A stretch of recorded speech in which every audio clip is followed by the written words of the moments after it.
গুলি কৰি মাৰিব, মাৰক গুলি কৰি মুখ্যমন্ত্ৰী ডাঙৰীয়াই। কিমান গুলি কৰি মাৰিব মুখ্যমন্ত্ৰী ডাঙৰীয়াই? সাজু আছো, বুকু পাতি দিছো। মুখ্যমন্ত্ৰী ডাঙৰীয়াই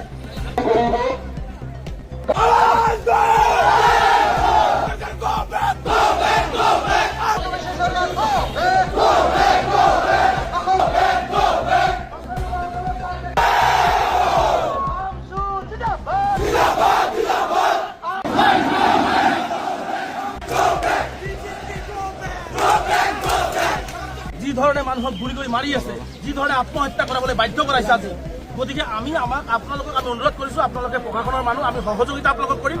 আপোনালোকে আমাক যাব দিয়ক, আমাৰ গণতান্ত্ৰিক আন্দোলন কৰিবলৈ দিয়ক। আমি মেইনটেইন কৰিছোঁ, আমি চৰকাৰক জনাইছোঁ, আমি আমাৰ ওপৰত জনোৱা দায়িত্ব, আমাৰ ওপৰত জনোৱা দায়িত্ব। গতিকে আপোনালোকক আমি ৰিকুৱেষ্ট কৰিছোঁ, আপোনালোকৰ মানুহ, আমিও মানুহ। যি ধৰণে আপোনালোকে চাইছে ল'ৰা ছোৱালী কেনেকৈ মাৰি আছে, কেনেকৈ আপোনালোকে কেনেকৈ ল'ৰা ছোৱালীবিলাক নাখাই আছে। গতিকে এইখিনি কথা আপোনালোকেও তাত মানুহ হিচাপে আপোনালোকে অনুভৱ কৰক, কাৰণ মুখ্যমন্ত্ৰী সম্পূৰ্ণ দানৱীয় চৰিত্ৰৰে কাম কৰি আছে, আৰু কেৱল মাত্ৰ ধৰ্মীয় সংখ্যালঘু, কাৰণ এইসকল অসমীয়া মানুহ, কোনো বিদেশৰ মানুহ নহয়। গতিকে আমাক যাবলৈ দিয়ক, আমি অকণমান যাম, আমি আমাৰ চক্ৰ বিষয়ক আমি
যেতিয়ালৈকে সংখ্যালঘু নহ'ব, তেতিয়া ভয়াৱহ আন্দোলন চলি থাকিব।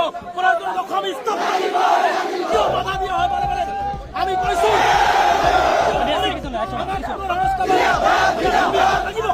তেনে ক্ষেত্ৰত হ'ব লাগিব, অন্যথা ভয়াৱহ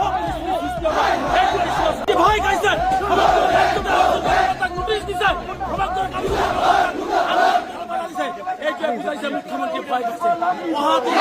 বুঝক আৰু এই অসহায় ভূমিহীন গৰা গহনীয়া কবলত পৰা ভূমিহীন মানুহক ভূমি দিয়াৰ ব্যৱস্থা গ্ৰহণ কৰক।